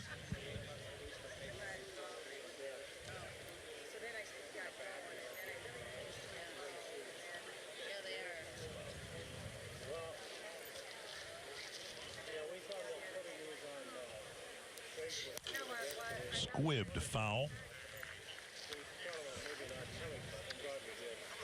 Well, you know, a guy like Belisle wants to stay in the game as long as he can. He's taken off on a strict diet to try to prolong his career, and if along the way you can tinker with some different pitches and You know, Eddie Guardado did that. He didn't come up to the big leagues with a split finger pitch, but it was something he incorporated later. Well, you know, I come out now in uniform when I'm not doing the games here. I'll be out in uniform again tomorrow with the Twins. And yesterday when I was out there, Belial came up and asked me how I held my curveball. So, you know, he's a veteran that's still wanting to learn. Popped up near third base. Escobar is there now, I believe. Yes. And he makes the catch. And Belial has a quick 1, 2, 3, 8th inning.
But strikeouts have been key in this game. Yeah, pitching gets out good hitting, and Chris Archer, 3 very, very good innings, getting ready for opening day for the Rays.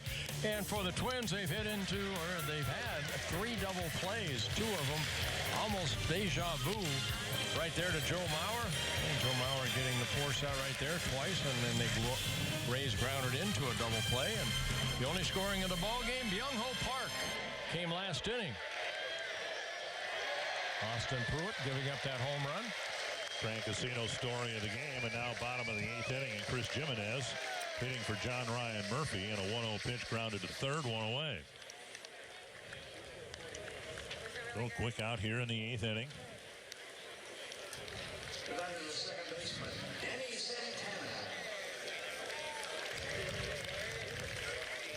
One down, and now Danny Santana hitting in what was Brian Dozier's spot. Brian went 1 for 3 with a stolen base.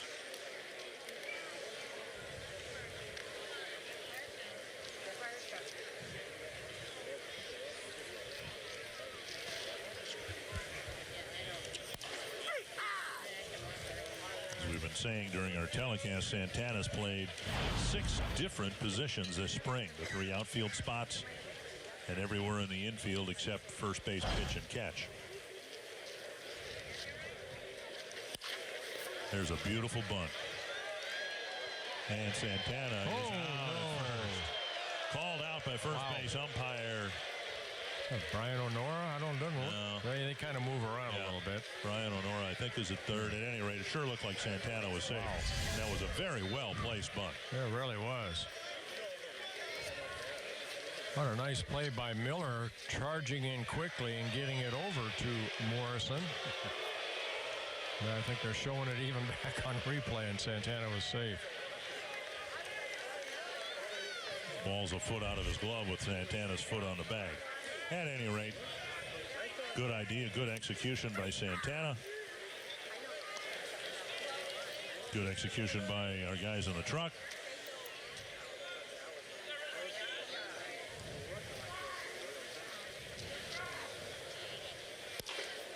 I think it was a football coach, and I'm going to remember the name as soon as we leave the air. But someone asked him post-game what he thought of his team's execution. He said, "I'm all for it." Sounds like something John McKay might have said. Good answer. I'm all for it. 1-2 to Max Kepler.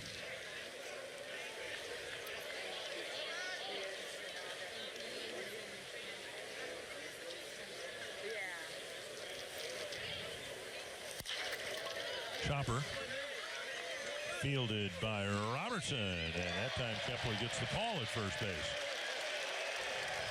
So Kepler gets an infield hit, a ball beaten right into the ground, so he's 1 for 4. But also out of the box and got a base hit. Yeah, Robertson played it nicely at short, too. Not much you can do. He was playing behind second base. He had come charging in and on the run. Tried to get something on that throw, but Kepler beat it out. Kepler's aboard, and that'll bring up Buxton.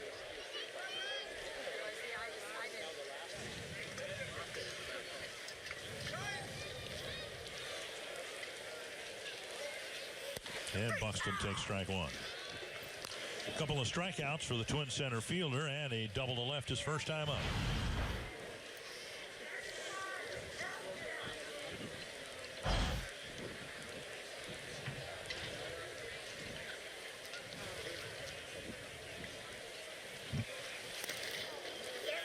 One and one.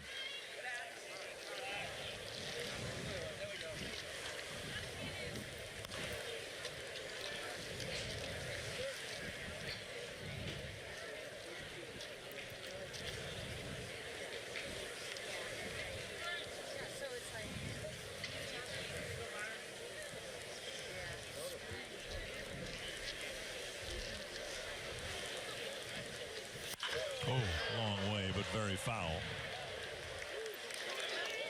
And it's 1-2 to Buxton.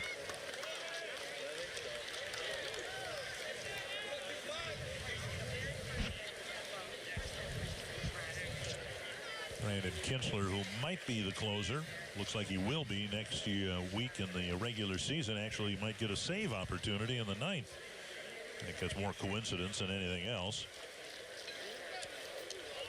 We talked about the lineup that the Twins put out on the field, with the possible exception of John Ryan Murphy being the expected opening day lineup, and now the end of the bullpen might be utilized today the way it might on Monday if the Twins have a late inning lead. And Buxton swings and misses, and he struck out now 3 times in a row. It'll be a 1-0 lead for Brandon Kintzler when we bring you the 9th inning in a moment.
One to nothing. Twins in front as we go to the 9th inning.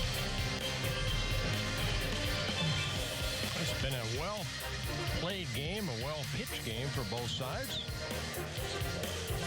And closers very often are used earlier in the ball game. This is the last week of spring training, but the Twins closer, Brandon Kintzler, will have a chance to pick up a save here. I'm going to say for whatever it's worth, but it isn't worth a thing. It's just he hopes to pitch an effective inning. All right, there's Kinsler right there, 32 years old in his second season with the Twins, coming over from the Milwaukee Brewer organization. Last year, 17 saves in 54 ball games he appeared in. Very good, 3.15 earned run average. It'll be Malone, then Kiermaier, and then I believe the catcher Rapaz, who would hit third.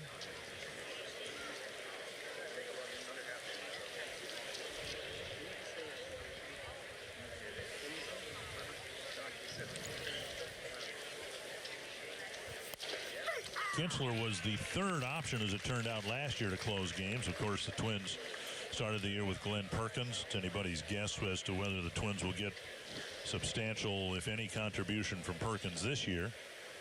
Kevin Jepson, who did a nice job filling in as closer in 2015, but struggled from the outset in 2016. And then when Jepson was dealt, Kinsler was given the job and, frankly, did very, very well with the role. Hey, he really did. You know, you look at his delivery, straight over the top, creates a great angle toward the catcher's glove.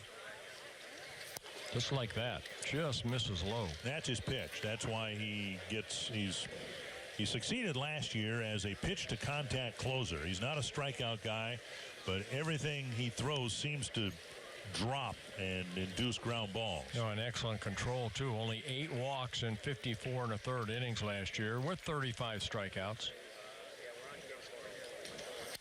There's a ground ball. And there's a first out.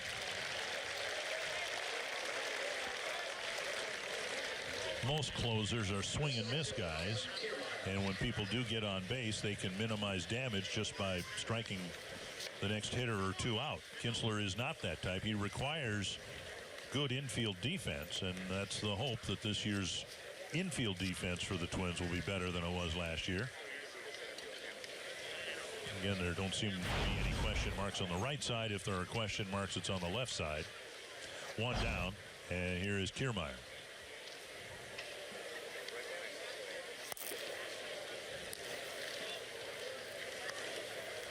Ball one.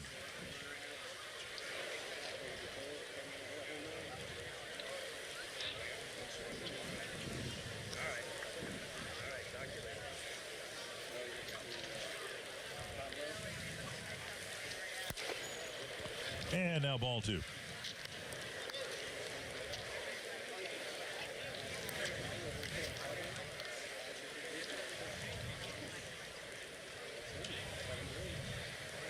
One thing about Kinsler, too, I saw he warmed up a little bit yesterday. His ball's moving all the time. Good movement. Here he tried to clip the corner down and away. Gets another ground ball. Good pitch. So far, looks like he's in midseason form. 54 and a third innings last year for the Twins. 17 saves, 35 strikeouts. So well below a strikeout per inning pitched. As I mentioned, only 8 walks, so he's always around the plate. 2 down, and Rapaz will hit.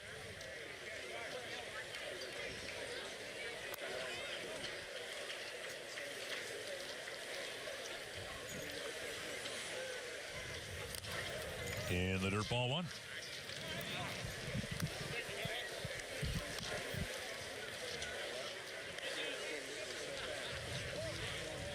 Five hits apiece. Young-Ho Park's home run, the only marker in the run column.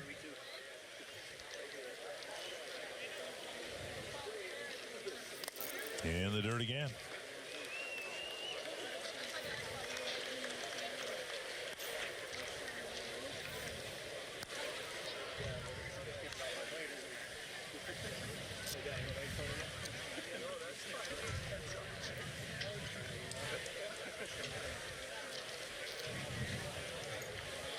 Jimenez sitting down and away.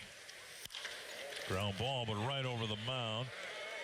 And nice play by the second baseman, Santana. Long throw from almost the center field grass, but he makes a good play to retire the catcher. 3 ground ball outs, a save for Brandon Kinsler, and a 1-0 Twins win. Yeah, nice game. Nice game right there for the Twins to win. Game was about 2 hours and 7 minutes last night, and about 2 hours and 15 minutes today. A Twins win. We'll be back to wrap things up in a moment.